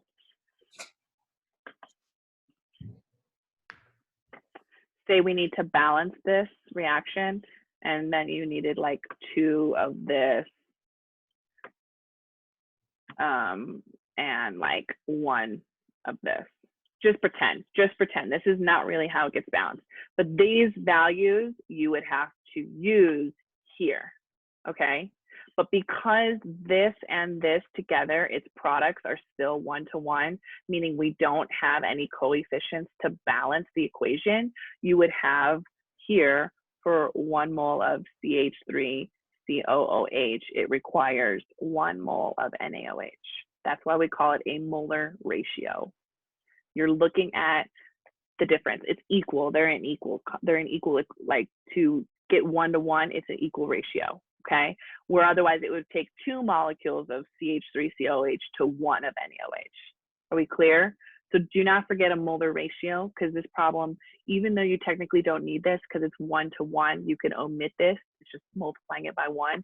It's nice to know that that is where it would go moving forward because he could give you an equation or a chemical equation that does have coefficients. Okay, then after this, we're going to do exactly it, 60.1 grams over 1 mole. Because these right here is a molar ratio, so mole. This mole cancels here, this mole cancels here, this mole cancels here, this mole cancels here because it's grams per mole, and we're left with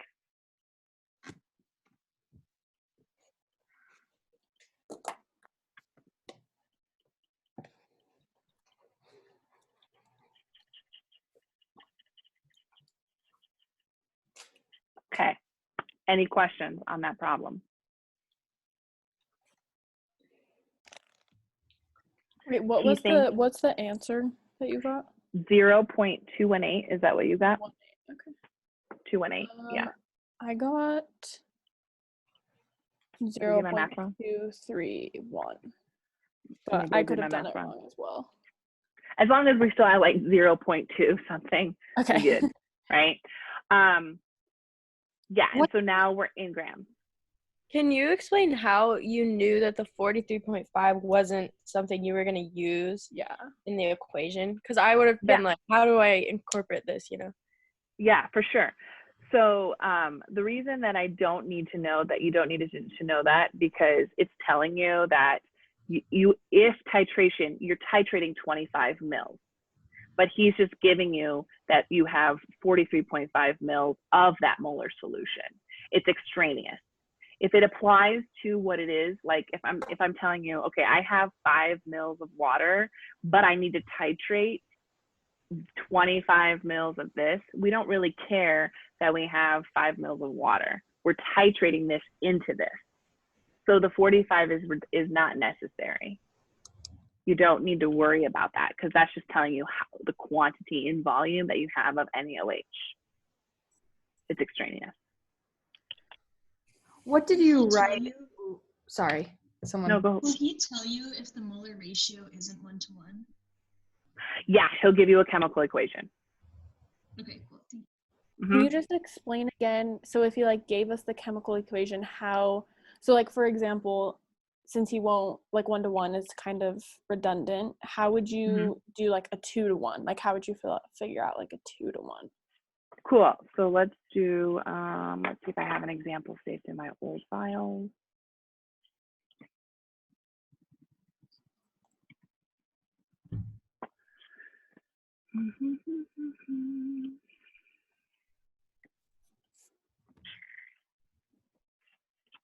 Okay, so this would be,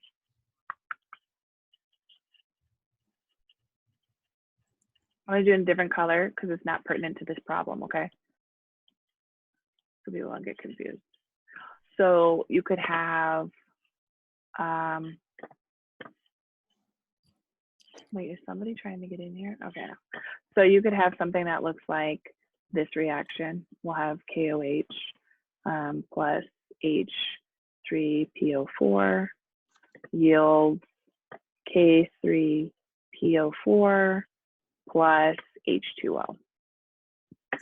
Okay, let's just say this is a balance. Is this balanced? We have 3 Ks. We have 3 potassiums over here and 1 potassium over here. So I need to have a 3. We have 2. We have 2 H2Os, right? But I have 3 H2Os. So I can leave this as itself, but I'd need to put a 3 here. So that's 6. 3 is 6. 3 is 6. So we're good there, and that can stay the same. Okay. So the first thing you'll do is you'll have to balance the equation. Now, in relationship to this problem, let's pretend that this up here is KOH, and then this down here is water, or H3PO4. This is a 1 and this is a 1. For every 3 KOHs, I need 1 H3PO4.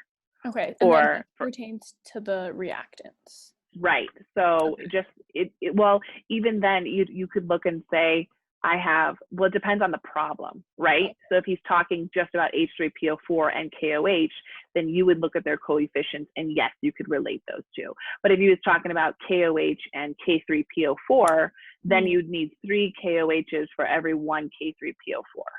Okay. It just depends on what the question is asking.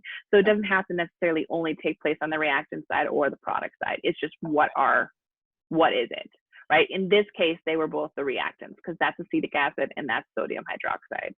So we were just dealing with them together, right? Okay.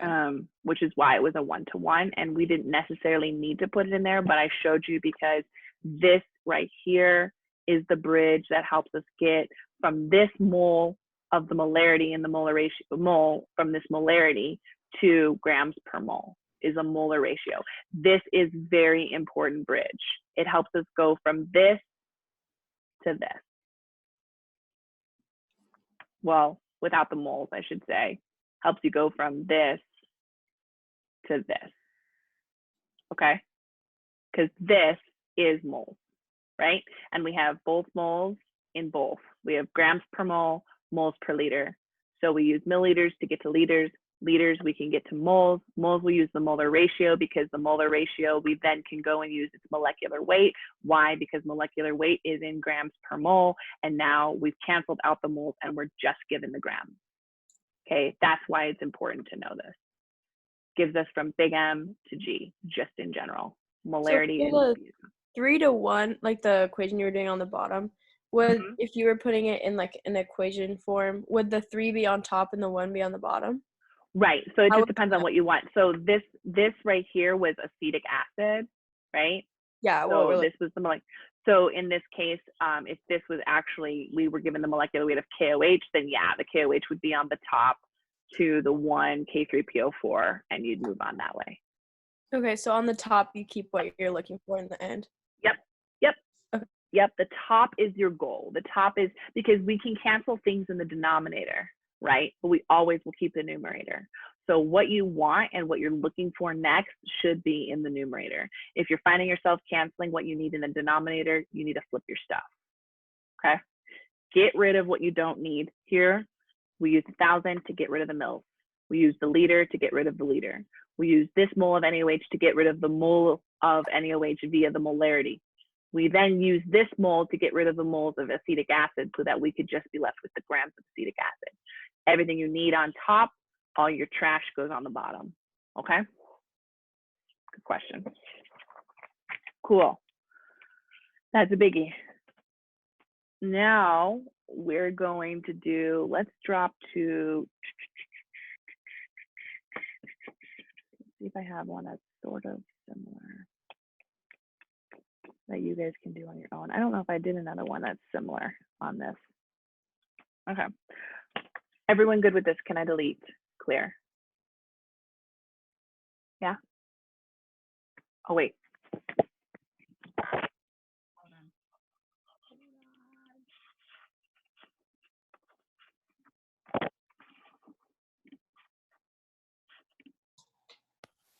Okay, can you guys hear me? These things died. Okay. Can I delete this? Yeah. Yeah. All right, next problem. Determine the final concentration of a solution prepared by diluting 25 mils of a 1.3 molar HCl to a final volume of 0.5 liters. Concentration.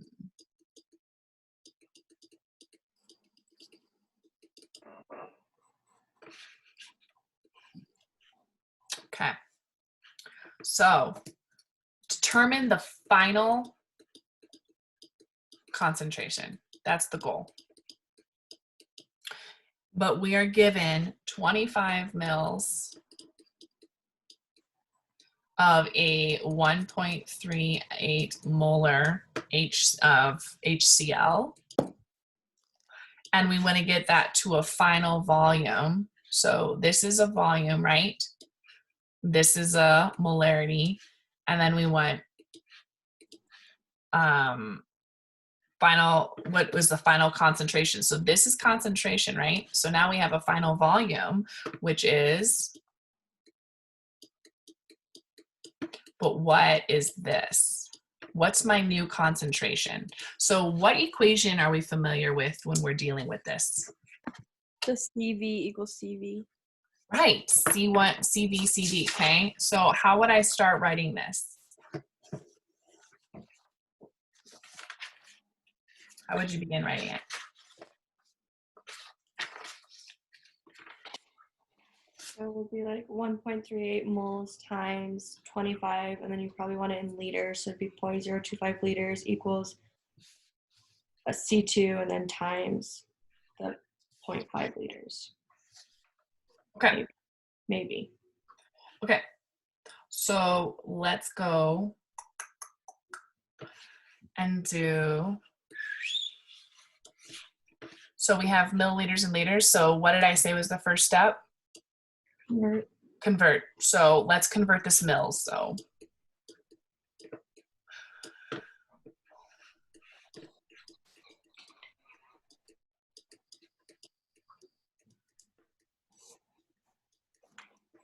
we agree?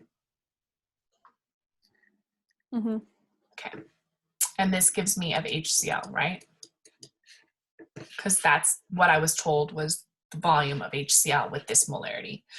So you said C1V1 equals C2V2. Is that what you're saying to use? Yeah. Okay, so let's put that in this. C1V1 equals C2V2. So this is V1, this would be C1, this is V2, this is C2, okay, because molarity is concentration, right? So if I have my first C1 in terms of liters is 0.025 liters of HCl times the concentration, which is 1.38 moles. Can I leave it like that? Can I leave this in terms of that? Yeah. Right, because we know, again, just for minute retention, it's moles per liter. So we can leave it like that. Equals my concentration to, which I don't know, times the, ooh, it scared me actually, times 0.500 liters. Okay, then it's just basic arithmetic. Divide by 0.55 liters after you multiply. I would always multiply first and then do that, okay? So multiply these guys out to one solid number and then go ahead and divide by that and you're gonna get your C2.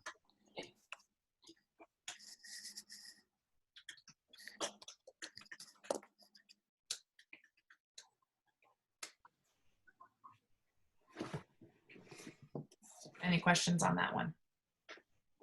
Can you also use in my notes I have like the like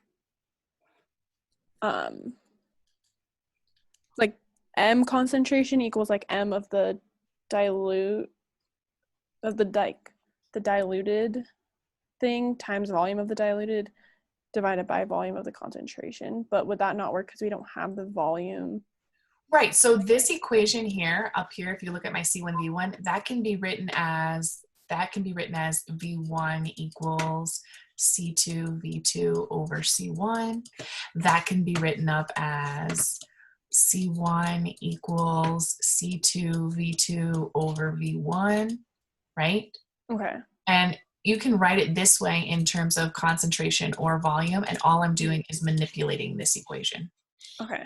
So absolutely, you can use, if you remember it, if you just memorize things and you're memorizing it versus volume and concentration, yeah, this is the equivalent. But really, it all stemmed from this guy.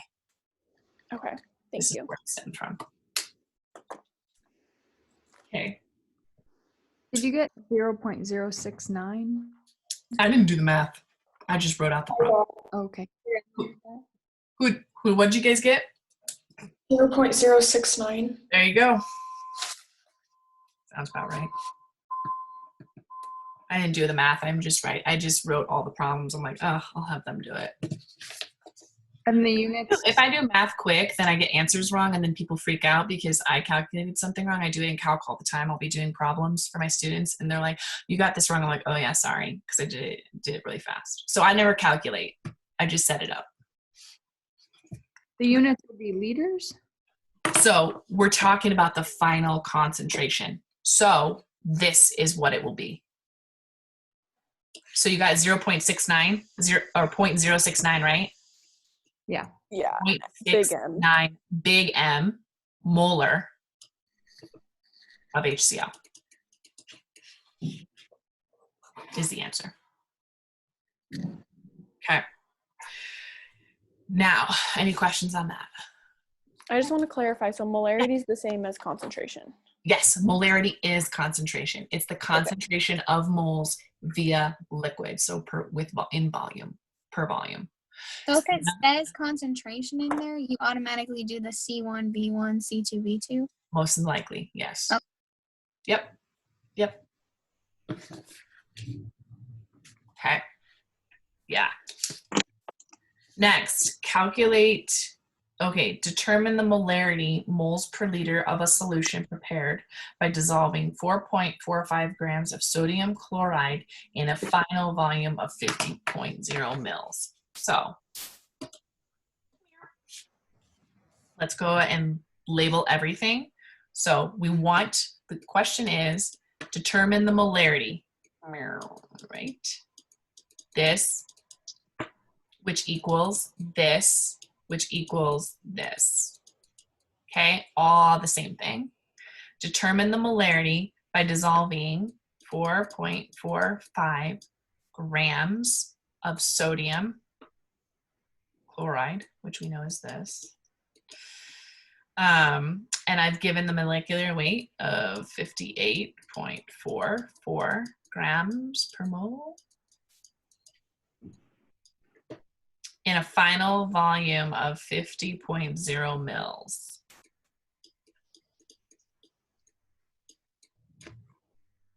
Where the heck do we begin? Convert. Look at our final goal. What are we solving for? Moles per liter. So we need to convert the milliliters to liters. Good. Start with the volume, okay? Because what do I have data down here for? Grams, moles, and we want to go to moles, right, of per liter. So let's go ahead and get to liters. So I should just start doing 10 to the third, but then people get freaked out, so I won't do that. 2, 1 liter, and then what? And then what? And then would you do? So we're in liters, and now what do I do? You need to find moles, right? We want to figure out the question is asking, determine the molarity, so moles per liter of a solution. So we need to get the grams to cancel out. How do we do that? So we're going to put the 8.44 grams over 1 mole. Where? So you would do. Are we going to still work on this train here? Yeah. Okay. So I would do 58.44 grams, and then on the bottom of it, I would do 1 mole, and then I would. Oh wait, no, you would flip flop it. So we have liters here, right? So we need liters to cancel out? Well, if how would I do that given this information?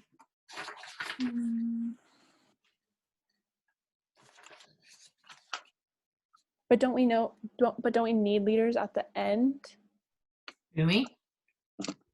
Because technically now it's going to be like liters over moles since the liters is on the top. So do we have to continue here? No, we can just stop and then start again. Okay, cool. And this equals what? 0.05? 0.05. Okay. Now what do I do? So I would do the 58.44 grams over 1 mole and then multiply. So you're taking the molecular weight? Yeah. Of NaCl? Oh wait, but we need moles per liter, so flip it. This is so confusing. Oh, it's okay. This is how you guys have to work out. Do we have anyone else that wants to step in and see what they would do? This is the only way that we will learn. Okay, but wouldn't you do 4.4 grams times 1 mole divided by 58.44 grams? Cancel out grams. Okay. That's what I was going. I was doing it the other way though. I was starting. So start with this 4.45 grams of NaCl divided by its molecular weight, right? Yes.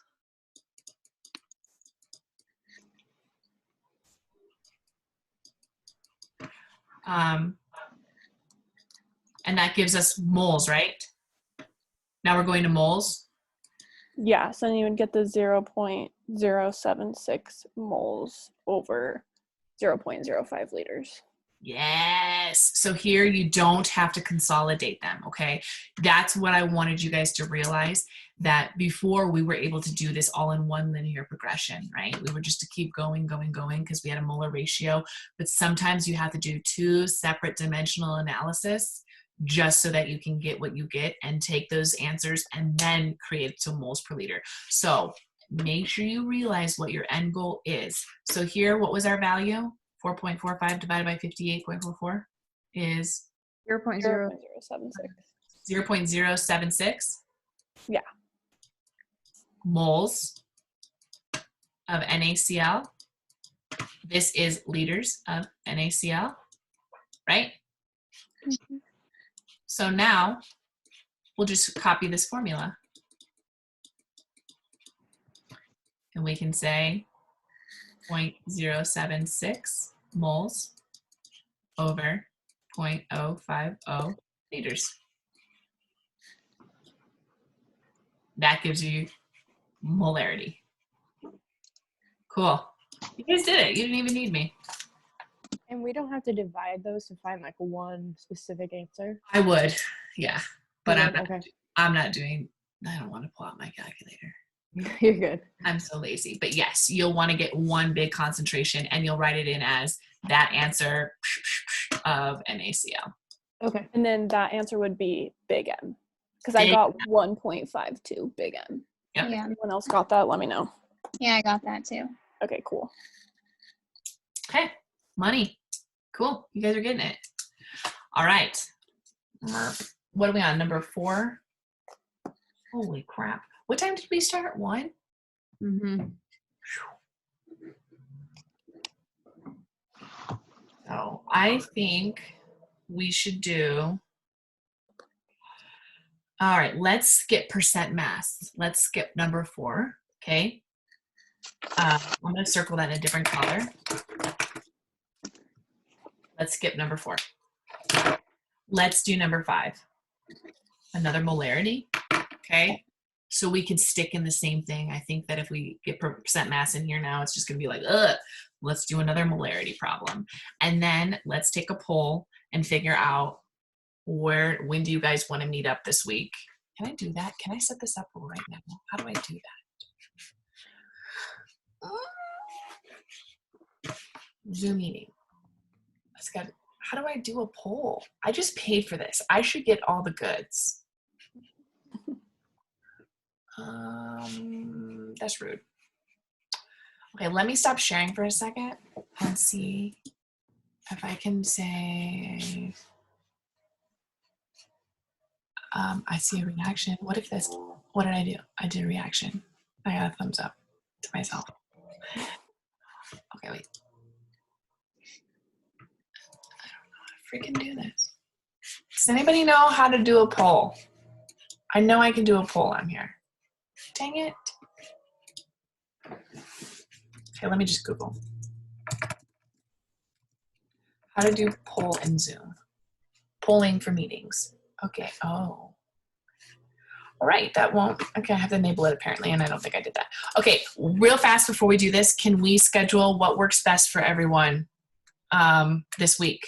Let me tell you, based on my availability, because I already have things planned for other classes. On Wednesday, I have office hours for my calc from 11 to 1, so I can't do Wednesdays between 11 and 1, and I cannot do Fridays between 10 to 12, okay? But every other day I'm free, so I can still do it. It just has to be after 1 on Wednesday and after 12 on Friday. So what days work best? Your exam is Friday, so I think we should have one Thursday or Wednesday or Thursday is what I'm suggesting. Do we not have schedule Thursday at 6 already? Wednesday at 7 I have, okay. What else? Wednesday or Thursday? Would you guys, first of all, let's cut out. Would you prefer Wednesdays or Thursdays? Everyone that's on here, there's 26 people. It's Thursday anytime, okay? What works best? Thursday? Yeah. Thursday, okay. Thursday evenings? No, I can't do Thursday evening. We do like afternoon? Yeah, afternoon. Thursday afternoon. Like at noon. At or noon. like 11 to 1. Can everybody do Thursdays, first of all? 26. Yeah. Okay, good. Thursdays. What do I have Thursdays? Thursdays. Let me make sure my exams. Okay, Thursdays. Okay, that's done. That's taken care of. Okay, so what if we did Thursday? Can people do Thursday at 11 o'clock? Yes. Yeah. All 26 of you agree. Thursday at 11 o'clock. Mm-hmm. Yeah. I'm going to bring lunch, so I'm going to be crunching at that time. Wait, can I ask something really quick? Yes, you may. How long do you think that review session is going to be? Because I don't know if anyone else is in microbiome, but we have a midterm on Thursday. So I just was wondering how long you were planning on doing it for. Microbiome? Who's your microbiome teacher? Oh my God, why am I spacing out? Well, he's not even our professor anymore because he's sick, but it's Elena. I don't know how to pronounce her last name. What time is your exam? I'm pretty sure we can take it at any time, but now I'm just debating if we're going to do this at 11, I might as well just save it to take it afterwards. That's why I'm asking how long it's going to take. I think that today this started at 1 and we've gone through 3. Now, granted, we did hit all of 7 again, just so you guys can be prepared for your 1 coming up. But this math stuff takes a while, so I'm going to say 2 hours minimum. Okay, cool. Thank you. Minimum is the goal. Okay, thanks. So if, I need to go right now. So if I go, are we going to touch base on Thursday again, these math ones? Yes. Perfect. Okay. We're gonna finish everything.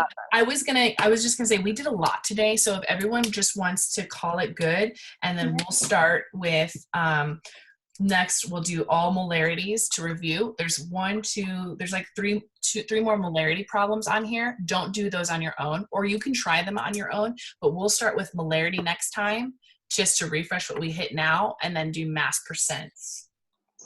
Perfect. Thank you, Liz. You're welcome. You're welcome. Thank you. Okay, I'll send out the invite. Let's just all cut it since we did 2 hours today. That was a lot. So let's just cut it, and then I will upload this for those that can't make it, and I will send out a Zoom via Canvas message for Thursday at 11. Thank you so much. Thank you so much. You're welcome. Thank you, Liz. You're welcome. Email me in the meantime if you are like, hey, we need to do stuff, because I'm lazy sometimes. So. All right. Perfect. Okay, I'll see you guys all on Thursday. Thank you. You're welcome. Bye-bye. You're welcome.